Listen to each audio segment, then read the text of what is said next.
We're still talking about jobs in Canada because I do know that that's the major topic that a lot of people do encounter or face anytime they travel to Canada or even outside, anywhere in the world. So jobs in Canada. A lot of people ask, oh Vim, what is the simplest job to get when I get in Canada? What job can I get even without documentations and all that, like something to start up with? And honestly, from where I am, there is quite a few available. I'm not gonna cap about it. I would say that if you are pretty much hardworking and you are not choosy about the type of job you need or looking for, then I believe you shouldn't really face much difficulties when it comes to such field or looking for job, this whole topic of jobs. And it all depends as well. If you are a lady, sometimes you do have the upper hand, and if you're a guy, there is also some field that some ladies cannot do as well. So I'm just going to break a few jobs down, list a couple of jobs that are available. I haven't scripted anything today, so I'm just gonna go with the flow. So the first job is Tim Hortons, and I'm sure if you are probably in the state, Canada, wherever, Europe countries, or even Ghana, maybe you might have heard about Tim Hortons. So Tim Hortons is more like Starbucks, and they do sell like coffee, sandwich, burgers, and all those breakfast type of food. So Tim Hortons does hire a lot. Those guys, they do hire regardless. And I think some time ago they used to even hire if you don't have documentation. They used to offer LMIA, which I believe they still do offer, but these days it's a bit tougher than before, simply because there are a lot of people applying for Tim Hortons. And honestly, there are a lot of Indians. I don't know if it's actually an Indian company, but yeah, there are quite a lot of people at Tim Hortons. So if you're looking for a position at Tim Hortons, chances of you getting a job, you can, but chances of you obtaining LMIA is getting a bit slim. Well, it will also depend on the province, the area, and the type of Tim Hortons where you're applying. But if ever you find yourself in Canada, maybe USA or wherever, I don't know if they're in the USA, but if ever you find yourself here and you're looking for like ASAP agent job, like right away, cash on hand, try Tim Hortons. Easy process to apply. Just walk in there, get one of their forms, fill it up. They ask you whether you need a sponsorship, you take whatever, yes or no. Like I said, they don't really offer sponsorship these days, but it's in the form. So you can give it a shot and see how it goes. So Tim Hortons, it's on my list simply because they are one of the companies that really hire a lot of foreign nationals, especially Filipinos, Indians. There are a lot of them. Okay, so the next job on my list will have to be McDonald's. McDonald's is not really easy. So McD, I believe there are a lot of them around. Even in SA, there are a bunch of them. So McDonald's does hire a lot of foreign nationals as well. It's not really easy, and sometimes they tend to ask for documentation, especially with the work permit and student permit and all that. So with that, I would say there's no harm in trying. Some of them do take you in, especially when it comes to the dish cleaning, floor cleaning, maintaining of the kitchen area, kitchen helper and all that. You can also get a job at McDonald's. So firstly is Tim Hortons, secondly McDonald's, and I just hope you guys are jotting down. So whatever I say here, you can just write on the paper or something and try all of them out. It does not cost a thing, so why not just shoot your shot? The next one is going to be Donnell shop. So there are a lot of shops in Canada that sells Donnell. It's more like South Africa where we do have Spaza shops. It's the same in Canada as well. So they do have Donnell shops, and if you don't know what it means, it's more like a burger, like a wrap. They call it quarter in SA. So it's more like you get your bread with chips in there and some meat and stuff like that. Yeah, so there are a lot of shops in Canada that actually sells this type of food, and mostly it's Filipinos. You get also Indians and Chinese who are like the owners of this particular company. So if you need such job, it's very much easy. Most people are not hard when it comes to documentation. So you just, anytime you see a shop written like Donnell, chips, fries, burger, hamburger, like those private owned companies, just walk in there, ask if there is a job available. Normally they do, they need like kitchen helper. I almost said chicken. So normally they do need kitchen helper, and they also need some cleaners in there as well. And it actually pays well. I mean, I think the minimum should probably be about $15, but if as time goes on, if you're hardworking, obviously it can increase as well. The next job on my list will have to be moving, and this is the job. I actually have a company that I work for part-time with moving, and I tried it a couple of days, and honestly it's really not for me, so I'm trying to rest a bit. Moving is not a job that I'll actually recommend if you're a female, but if you are a male, I mean, if you're a guy, strong guy, young guy, why not? It gives you a lot of money. So I do have these guys that I work with. They are also trying to build up their own company where, so this is what they do. If someone is moving, they just reach out to the person, they get like the contract, and then they put some guys in to move. So what happens is, you guys, probably 2 or 3 guys, will be loaded in a truck. You go to the venue where the person is moving, you load the stuff of the person, couch, table, plates, whatever, you put it in a truck, and then you take it to the next place where the person is moving, and then offload it there. You get your money at the end of the day, and then you have to go. This involves 2 parts, okay? Mostly they do need the moving driver, and the moving driver is the person that drives the truck, and I think that person actually earns a little more, and you need a class 5 for that. But if you don't need it, like the driver aspect, because obviously it takes a bit of time to get your license in Canada, so you can only do the moving aspect, and that is very much easy. So with the minimum of that, I think it's $19 per hour.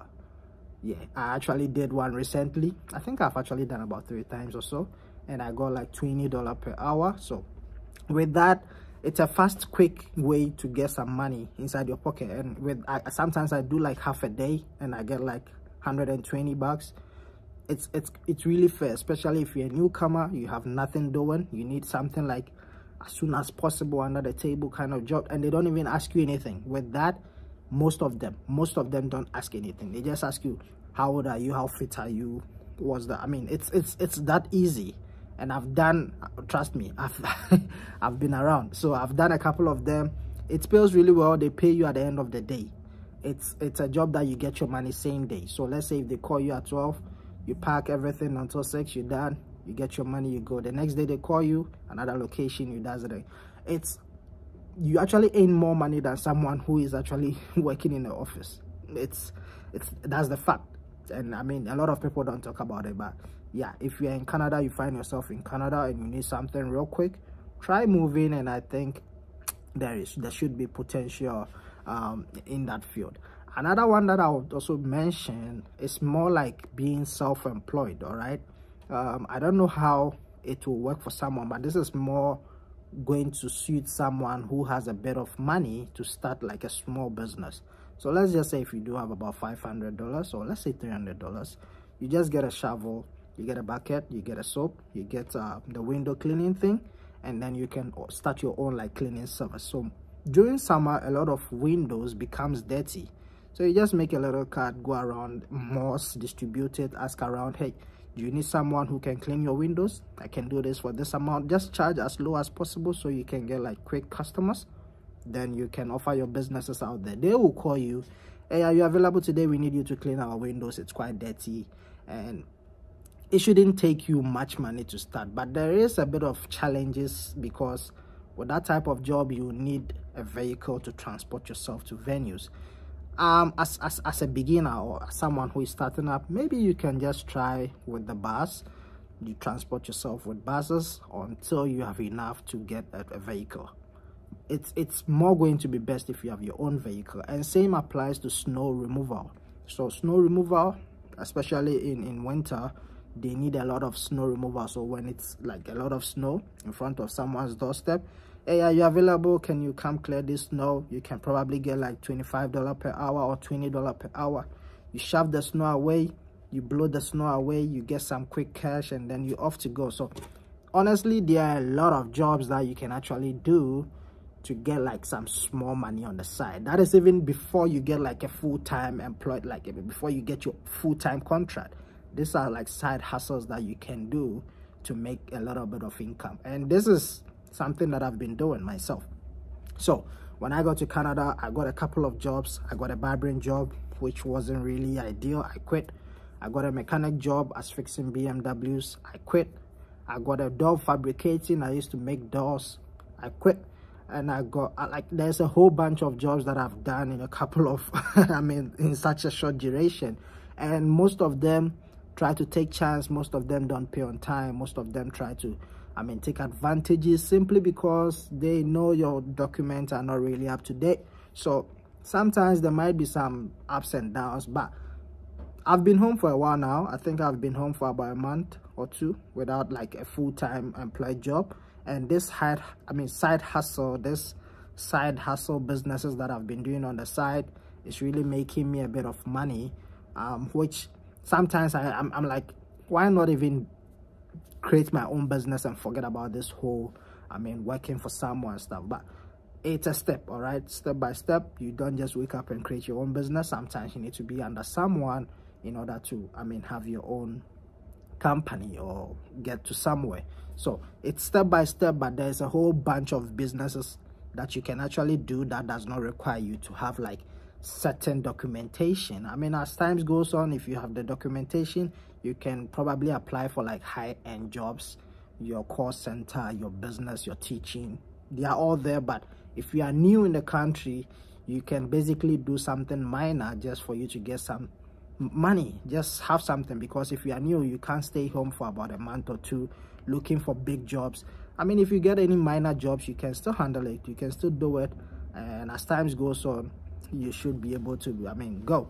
I'm going to put a few ones before I end this video, and this is something that I'm actually doing, and that is buy and sell.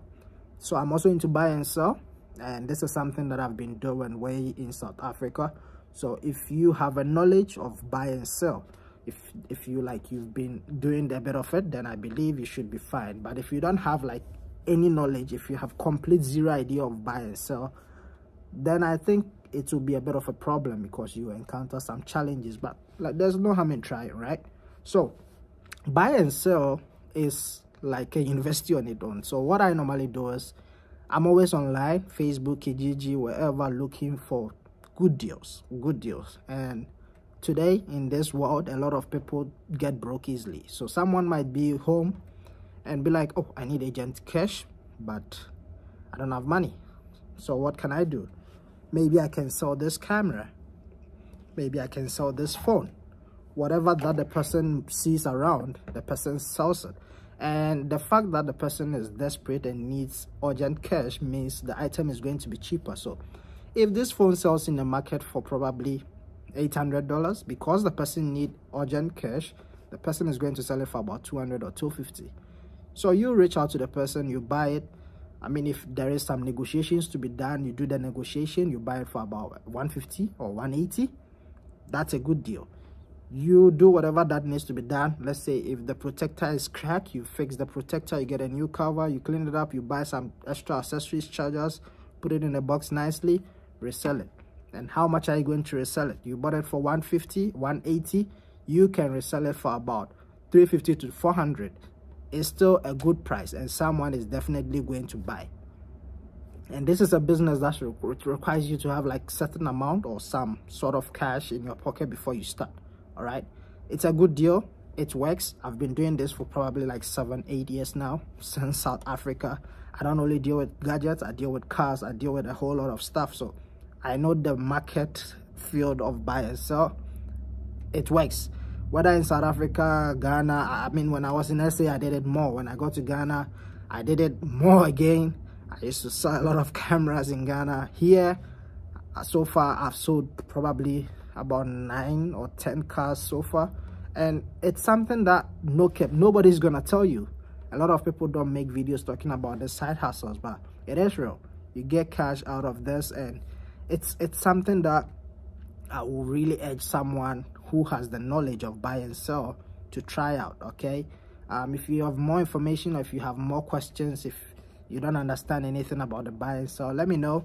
I can actually make a full video, a full long length video of how this whole thing works, and you should be good. The last one that I'm going to tap on before I end the video is part-time jobs. Okay, unlike Ghana, part-time jobs, they are there, but they are not really like a big thing. But here you can have a full-time job and still have like side jobs that, I mean, part-time, that you do on weekends or wherever. Just like now, I've mentioned before, Monday to Friday I have my own businesses that I do. Saturday and Sunday I'm here, and I do get appointments for photo shoots. I mean, a whole lot of stuff happens here. So maternity, baby shoot, whatever, this is where it happens. This is where it goes down. So on weekends, I'm a photographer here. On weekdays, I'm a businessman out there. So there's a whole lot of stuff that I'm actually doing. I don't even have time for myself. So there's a whole bunch of businesses, side hustles that you can do when you travel to Canada for the first time, or even USA, wherever, whichever country. You can always apply this type of logic and you should be good to go. If you have any questions based on this side hustles, drop it in the comment section. I think I'll make another video listing more side hustles that you can actually get yourself into, something that's going to bring you money so you don't sit at home when you get in Canada for the first time. Thank you very much. I think I have an appointment in a few minutes. They should be in, so I guess I'm going to see you guys in the next one. And hey, do not forget to subscribe. It helps me a lot. Like this video. Let's vibe in the comment section, and I guess I'll see you on the other side. Peace.